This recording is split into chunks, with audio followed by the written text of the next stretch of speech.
ऋषिराज शर्मा जी, जी, सारे परम पूज्य महाराज जी, मैं योगीराज महाराजा भर्तृहरि जी की पावन समाधि स्थली अलवर से आया हूँ। आपके चरणों में सादर प्रणाम।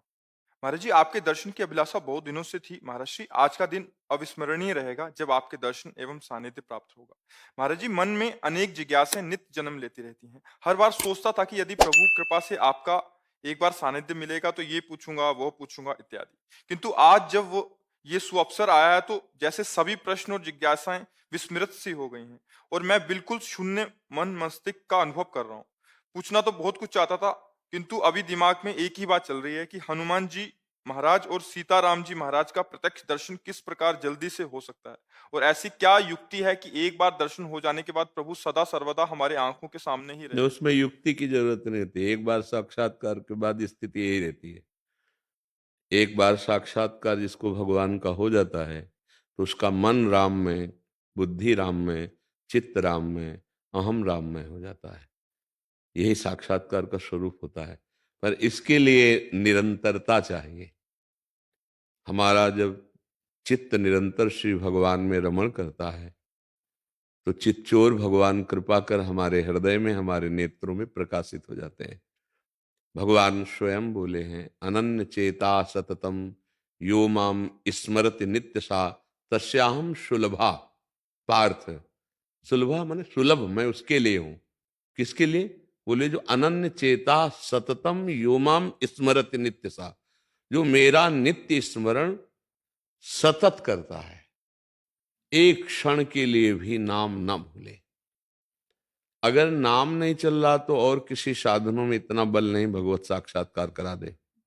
गोस्वामी तुलसीदास जी कहते हैं, राम राम राम जी जो लो तू न जपी है, तौलो तू कहूँ जाए, तिहूँ ताप तपी है। सुरसर तीर बिन नीर दुख पाई है, सुर तरु तरे तो ही दारिद सताई है। जागत बागत सपन्यों न सुख सोई है, जुग जुग जन्म जन्म जग रोई है। छूटी वे के जतन विशेष बांधे जाए गो, हुए है विश्व भोजन जो सुधा सानी खाए गो।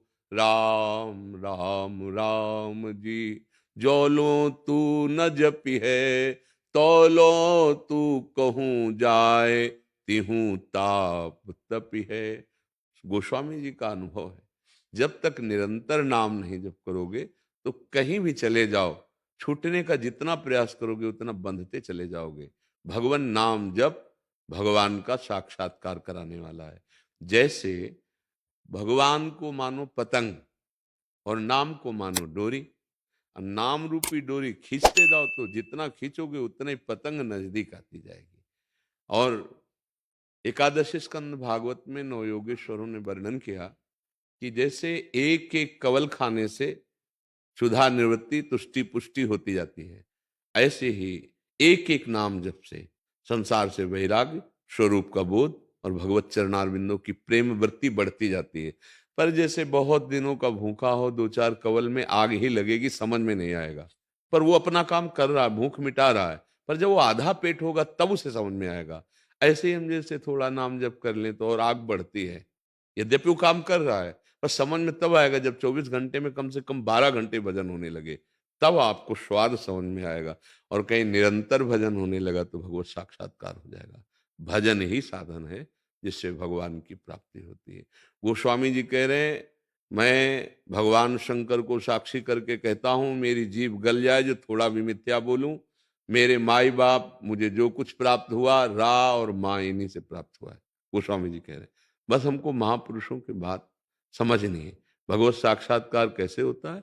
प्रभु को अपना मानकर निरंतर नाम जपने से होता है। बिगड़ी जन्म अनेक की अबहीं सुधरे आज, होई राम को नाम जप तुलसी तज कुसुमाद। गंदे आचरणों का त्याग करके नाम जप करते हुए भगवान से अपनापन वो कृपा करके हमारे नेत्रों में झलकने लगते हैं, हमारे हृदय में प्रकाशित हो जाते हैं।